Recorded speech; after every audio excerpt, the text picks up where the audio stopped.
तो इसको हम आप जीएस के लिए कोई सा भी पेपर देख सकते हैं, मतलब किसी भी एग्जाम के लिए इसको देख सकते हैं हम।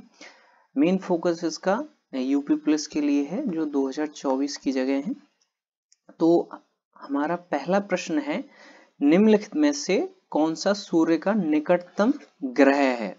तो जो सूर्य का निकटतम ग्रह है वो है बुध, और ये जो सूर्य की परिक्रमा को 88 दिन में पूरा करता है।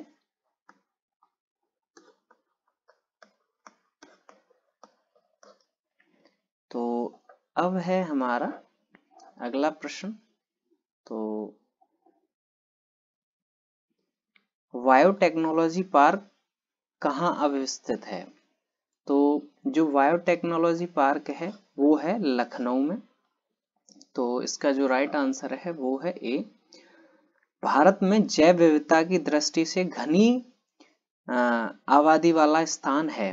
तो पूर्वी घाट है, पश्चिमी घाट है, या थार रेगिस्तान है, या बंगाल की खाड़ी? तो इसका जो राइट आंसर है वो है पश्चिमी घाट। तो ये घना स्थान है, जैव विविधता की दृष्टि से ये घना है पश्चिमी घाट। तो अब है हमारा 16वां प्रश्न, विश्व ओजोन दिवस कब मनाया जाता है? जो विश्व ओजोन दिवस है वो 16 सितंबर को मनाया जाता है। तो अब है हमारा अगला प्रश्न, जो रेड क्लिफ लाइन की सीमा निर्धारित करती है, जो रेड क्लिफ लाइन है वो किसकी सीमा को निर्धारित करती है? तो उत्तर कोरिया एवं दक्षिण कोरिया की, संयुक्त राज्य अमेरिका एवं कनाडा के बीच की, भारत एवं पाकिस्तान के बीच की, या भारत एवं चीन के बीच की? तो इसका जो राइट आंसर है वो है भारत एवं पाकिस्तान के बीच की रेड क्लिफ है, ये रेड क्लिफ। और जो भारत और चीन की है वो है मैक मोहन लाइन। तो ये आप याद रखना, मैकमोहन चीन के साथ भारत की सीमा जुड़ती है तो मैकमोहन है। अब है हमारा, निम्नलिखित में से कौन सा शीतोष्ण घास के मैदान यूरेशिया में पाए जाते हैं? जो यूरेशिया में शीतोष्ण घास के मैदान पाए जाते हैं उनको क्या कहते हैं? स्टेपीज, वेल्ड्स, ये वेल्ड्स दो बार आ गया है, या डाउन्स? तो जो यूरेशिया में पाए जाते हैं उनको स्टेपीज कहते हैं यूरेशिया में। और जो डाउन्स हैं वो हमारे ऑस्ट्रेलिया में पाए जाते हैं, ऑस्ट्रेलिया। और जो बेल्ट्स हैं वो हमारे दक्षिण अफ्रीका में पाए जाते हैं, दक्षिण अफ्रीका। तो अब हम आगे बढ़ते हैं। तो अब है हमारा अगला प्रश्न, होमी भाभा पुरस्कार निम्न में से किस क्षेत्र में विशेष योगदान के लिए दिया जाता है? तो लेजर भौतिकी, नाभिकीय ऊर्जा, अंतरिक्ष अनुसंधान, या सैद्धांतिक भौतिकी? तो ये जो भाभा पुरस्कार है, होमी भाभा पुरस्कार है, वो सैद्धांतिक भौतिकी के क्षेत्र में दिया जाता है।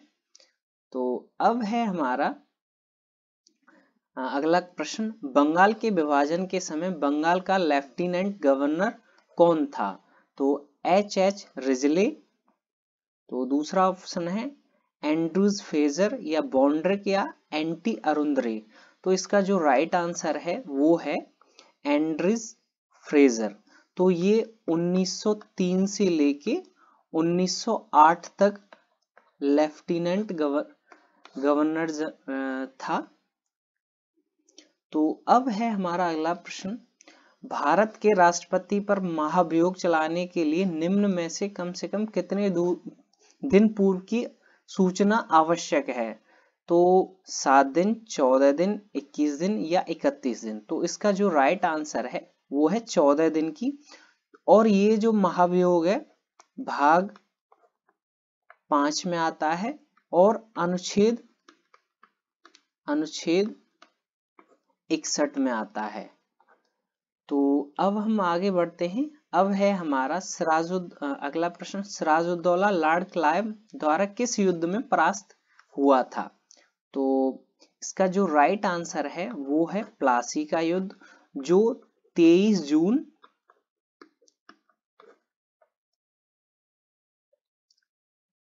1757 को हुआ था।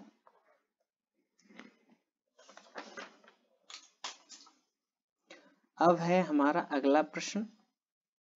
तो भारत में पुनर्जागरण आंदोलन का अग्रणी दूत था।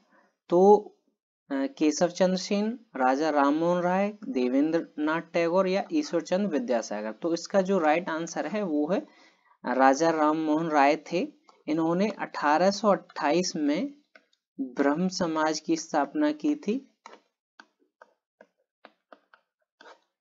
तो अब है हमारा अगला प्रश्न, बंगाल तथा बिहार में स्थायी बंदोबस्त लागू करने का श्रेय दिया जाता है। तो इसका जो राइट आंसर है वो है लॉर्ड कॉर्नवालिस को। अब है हमारा अगला प्रश्न, किस मुगल बादशाह के विरुद्ध जौनपुर से फतवा जारी हुआ था? जो जौनपुर क्षेत्र था उससे फतवा जारी किया गया था, कौन सा मुगल शासक था? तो इसका जो राइट आंसर है वो है अकबर। अकबर के खिलाफ जौनपुर से फतवा जारी किया गया था। अब है हमारा अगला प्रश्न, तो इब्न बतूता भारत में किसके शासनकाल में आया था? तो गयासुद्दीन तुगलक, बहलोल लोदी या मोहम्मद बिन तुगलक या फिरोज शाह तुगलक। तो इसका जो राइट आंसर है मोहम्मद बिन तुगलक के शासनकाल में ये आया था इब्न बतूता भारत में। तो अब है हमारा अगला प्रश्न, गौतम बुद्ध ने किस स्थान पर अपना प्रथम धर्मोपदेश दिया था?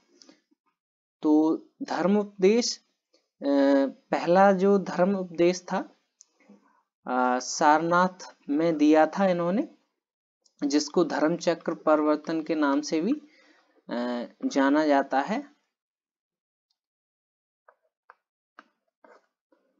और बोध गया में इनको ज्ञान प्राप्त हुआ था, ज्ञान प्राप्त हुआ। तो अब है हमारा अगला प्रश्न, सर्वोच्च न्यायालय का न्यायाधीश अपना पद त्याग सकता है, जो पत्र लिखकर किसको देता है? तो इसका जो राइट आंसर है वो है राष्ट्रपति को। अब है हमारा अगला प्रश्न, भारत में सबसे बड़े कोयला भंडार पाए जाते हैं। तो इसका जो राइट आंसर है वो है झारखंड में। झारखंड में सबसे ज्यादा कोयला है। अब है हमारा अगला प्रश्न, निम्नलिखित में से किसने दिल्ली की सल्तनत की राजधानी के रूप में स्थापित किया था? तो इल्तुतमिश ने दिल्ली को सल्तनत की राजधानी के रूप में स्थापित किया था। तो अब है हमारा अगला प्रश्न, किस वेद में सभा और समिति प्रजापति की दो पुत्रियां कहा गया है? तो ये अर्थवेद में थी, सभा और समिति। तो ये दो पुत्रियां थी प्रजापति की। तो अब है हमारा अगला प्रश्न, निम्नलिखित में से किस उच्च न्यायालय की सबसे अधिक बेंचें हैं? तो कोलकाता, इलाहाबाद या मध्य प्रदेश या गुवाहाटी। तो इसका जो राइट आंसर है वो है गुवाहाटी प्रदेश उच्च न्यायालय। तो इसकी 6 बेंचें हैं। अब है हमारा अगला प्रश्न, भारत में कौन सा एकमात्र राज्य है जहां कॉमन सिविल कोड लागू है? तो इसका जो राइट आंसर है वो है गोवा। गोवा में कॉमन सिविल कोड लागू है। अगर आपको हमारा वीडियो अच्छा लगा हो तो एक लाइक जरूर करके जाएं।